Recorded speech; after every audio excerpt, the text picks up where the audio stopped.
The AVN 600 machine consists of several segments. A sleeve shaft with 3 bolt holes connects the cutting wheel with the drive unit. Fresh water is then pumped from the slurry tank and centrally pushed through the machine to pick up the excavated material. The mixed slurry is then picked up by the discharge pump and transported to the separation plant on the surface. The conical crusher situated in front has reinforced cutting bars and is provided with nozzles to inject the fresh water. The drive shaft, which is connected to the cutting wheel, is driven by hydraulic motors.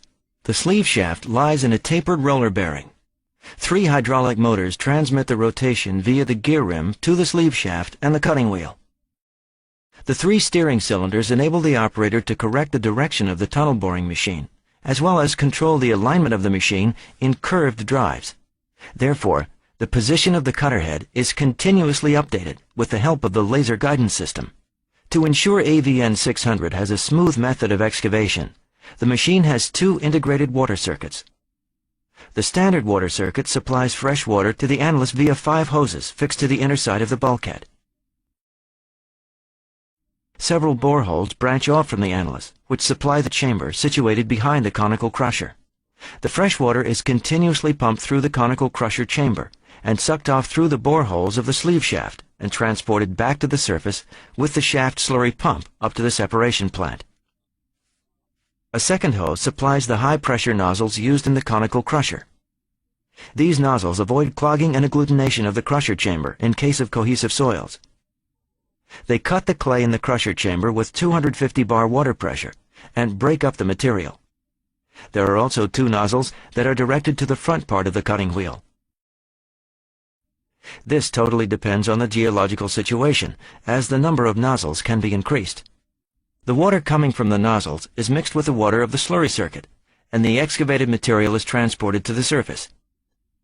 The cutting wheel excavates the material at the tunnel face, which is pressed into the crusher chamber and is grinded into the appropriate grain size by the spokes of the cutting wheel, which operates in the same principle as a coffee grinder. Large stones are crushed by the discs of the cutting wheel. Sometimes fragments are being driven out to the surrounding soil.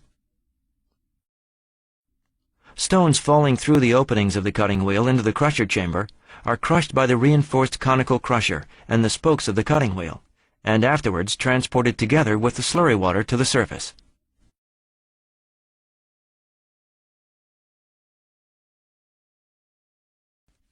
The material is picked up in the slurry circuit and transported to the separation plant through the central slurry discharge hose. The slurry discharge hoses and the slurry feed hoses pass through the center of the jacking pipes via the jacking frame up to the surface. The slurry discharge pump removes the excavated material and pumps it up to the separation plant.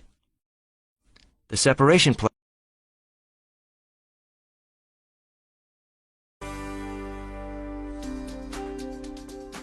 Step 1 in the guided boring method is the installation of the pilot tubes on line and grade. The 4-inch pilot tubes are pushed through the ground from the launch to the reception shaft. The leading end of the pilot tube is the angled tip steering head.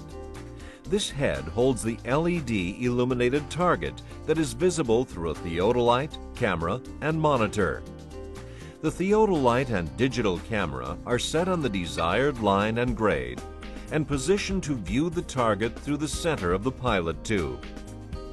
The crosshairs of the theodolite are visible on the monitor along with the illuminated target. The operator rotates the steering head as needed to maintain the desired line and grade.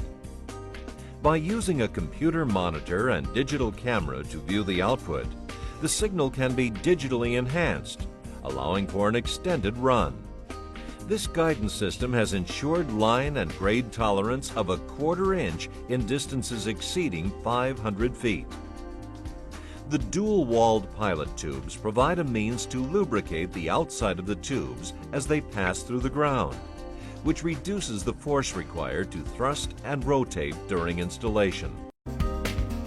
Step 2 is to increase the bore diameter by following the pilot tubes with a reaming head that matches the diameter of the final product pipe.